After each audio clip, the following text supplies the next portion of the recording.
Welcome to Cooking with Bubbles. I'm Lisa. And I'm Rodney. Let's get started. Okay. Little bottle. Ooh, little bitty bottles. Pop, pop. Yes. Mm, Very little pop, but it's still yummy. yes, it is. What are you having in yours today? Cran in mine today. Oh, me too. I love the red color of cranberry and Prosecco. Me too. Cranberry for some color. Awesome. Here we go. Clink. Mm. Oh, yummy, yum. Very good. Well, here we are, Lisa, back doing what we love doing, cooking Yeah. while drinking Prosecco together. I would invite our guests to pour your own glass of bubbles and enjoy the show. And I also want to just draw attention to the fact that we're wearing our Cooking with Bubbles aprons, very nicely embroidered. And we will tell you later how you can get yours. Sounds good. And Rodney, since we're both in our own kitchens today, doing what we love doing, like you said, I don't have to clean up behind you because I'm going to clean up my own mess today, which is awesome. But this is just one of the ways we get to still spend time together, even if we are in our own kitchens. We get to still bake and make some yummy, delicious something or other. So here we go. Yeah, here we are. So what are we going to make today? So today we're going to make banana nut bread. Oof. Yum. It's one of my favorite things to make. And, back in the 90s, I'm going to date myself here, my great Aunt Irma gave me a cookbook from her church that contains some really amazing recipes, but one of my favorite recipes is banana nut bread. And since I got that cookbook, I have only used this recipe to make banana nut bread, and it's so good. It was one of the best gifts I ever received. That has just really, allows me every year to make amazing banana nut bread and muffins and other things with, bananas that get frozen and, rather than throw them away, put them in the freezer. So it's great. Fantastic. I love it. And it's a really simple recipe too. Yeah. It just has flour, cream of tartar, baking soda, salt, shortening, sugar, eggs, ripe bananas, and if you prefer, optional chopped nuts. That sounds really, really good. And I have had your banana nut bread before, and it is by far my favorite. It's absolutely delicious, and the extra crunch with the pecans is just amazing. So awesome. I'll drink bubbles to that. Thanks. All right. Well, these instructions couldn't be simpler. To prep, I'm actually making 3 loaves. So okay. The recipe, the measurements I'm going to give you guys are for a single batch, and one batch makes either 1 loaf of bread or about 12 muffins, because you can put them in muffins as well. You don't have to make any modifications to do muffins instead of bread. But I'm making 3, and only one of my 3 is going to have nuts in it because I don't have enough nuts to put in all 3. So it's very simple. I'm using my stand mixer. I think you are too. Me too. And so the first thing we're going to do is we're going to take a third of a cup of either butter or butter flavored shortening. And I like the butter flavored shortening better. I've made it both ways over the years, and I've actually come to prefer the butter flavored shortening. Me too. So we're going to take that, and we're going to take our sugar, which is 2/3 of a cup of sugar. We're going to put those both in the mixer together, and we are going to fire this baby up. We're going to cream this together, and then when we come back, we're going to go from here. Okay. All right, welcome back. So our shortening and our sugar is well mixed. I've preheated the oven to 375. Me too. So it's ready to go. And I've also taken my loaf pans that I'm going to put my mixture in, and I've sprayed them with just a quick spray of non-stick cooking spray, and then I put some flour in there, just kind of, shuffled it around to get the inside of the pan coated. That'll help the bread just pop out of there easily when it's done. Okay. So the next step in our process is we're going to take the 2 eggs that we've already beaten, and we're going to put those in, and we're going to mix those in with our shortening and our sugar that's been creamed together. And while that's going, we're going to take our flour, which is 1 3/4 cup of flour.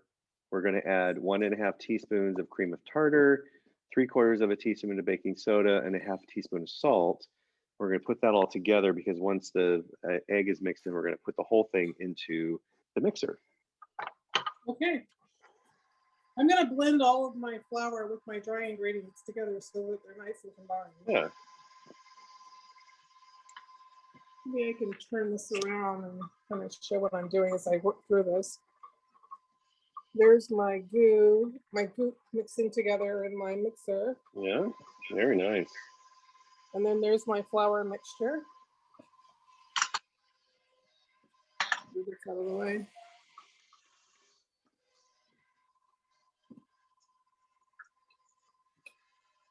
So my flour is all mixed together with my other 3 dry ingredients.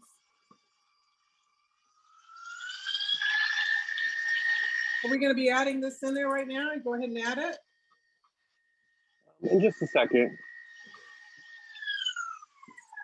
Yeah, well, as long as your egg is all mixed in with your butter and shortening, or I'm sorry, your shortening and your sugar, then go ahead and put it in.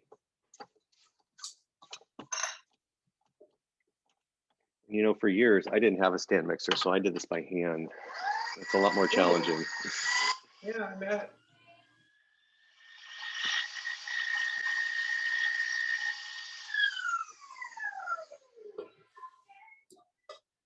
Just to add to that, I don't know that I've ever made 1 loaf of banana bread in my life. Yeah. It's usually that time of the year when I'm cleaning out my freezers to get ready for the summer, and I have all these bananas that I've stored in there, and it just makes sense that I make a gigantic batch of banana bread.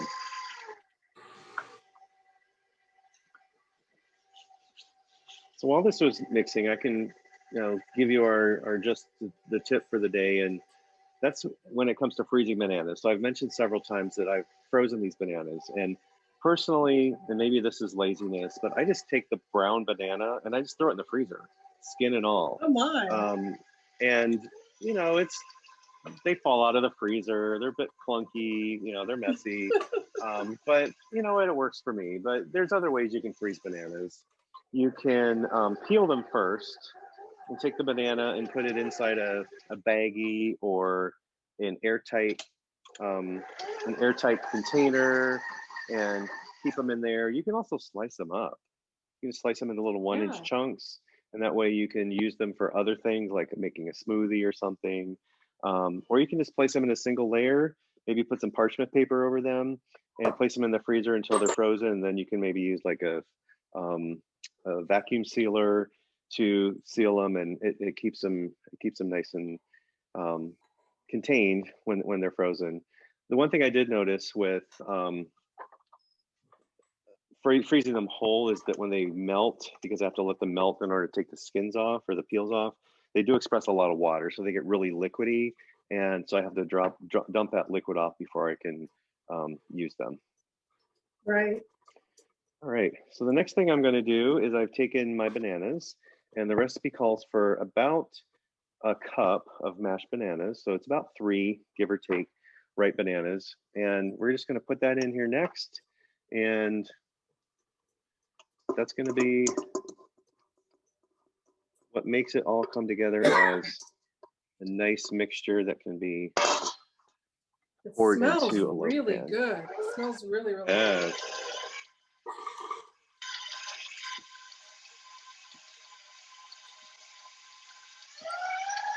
And I'm going to again show my view of my mixture going together.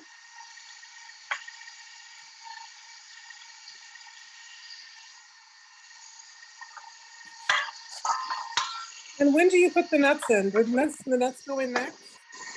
The nuts go in next, and I'm only going to put nuts in one of my loaves, so I'm just going to be a little bit hokey and put them on top once I get the batter poured into my loaves. 1 full cup of nuts, chopped nuts. 1 full cup per loaf. So if you're making multiple loaves, you just, add that up, however many loaves you're making, however many batches, and it's a really nice amount of chopped nuts. You can use whatever kind you like. You can use walnuts, pecans. I'm more of a pecan person. Growing up, my grandmother had a walnut tree, and we'd always have to pick the pits out, pick the rotten walnuts up off the ground, and it was just disgusting. And You know I never what? wanted to eat a walnut. That's why you don't like walnuts to this day, because like all of them Exactly. and you're like, no. Now you know. Now I know. Yeah. This looks really good. I like that tip about the bananas. That's really good. I'm going to drink bubbles to that. Amen, sister. All right. So now we're ready to put our stuff into our loaf pans. Okay. Get in the oven. You just pour it in. That's it. Pour it in. Get this and I'm going to let this rest. I'm going to let this rest for just a second, because this is going to take me a few minutes since I have to put mine between 3 different pans. So we'll come back in just a second when I've got it all put in. Sounds good. All right, welcome back. So I've got my batter poured into my 3 pans, and since I only have a cup or less of nuts, I'm just going to put in 1 of the loaves. So I'm just going to sprinkle it on top, and I am going to just kind of mix it in with a knife to get the nuts into it. All right, that looks pretty decent. Well, and then once those are all mixed together, all we have to do then is pop this into the oven. Mine's already mixed up, ready to go. I'm putting nuts throughout the whole thing as well. And we'll come back. I mean, it takes like, what, 50 to 60 minutes for this to bake, and that's about it. Yep, and then we'll taste it and see how delicious we know it's going to be. Yes, absolutely. Okay. Let's do it. OMG, this smells so good in here. Wow. Yes, it does smell amazing. So let's slice this bad boy up and give it a taste. I'm here to tell you there is nothing like warm banana bread, fresh out of the oven, naked in all its glory. That's what he said. My goodness. Look at that steam. Holy cow. Wow. I don't know if you can see the steam coming off of it. I can, and mine too. That looks so good. I got a little piece of mint on here just for garnish. Let's give it a little extra color on the plate. All right, let's taste this bad boy up, see how it is. Yours has nuts in it, right? I have one that doesn't have nuts in it. Oh God, so good. Wow.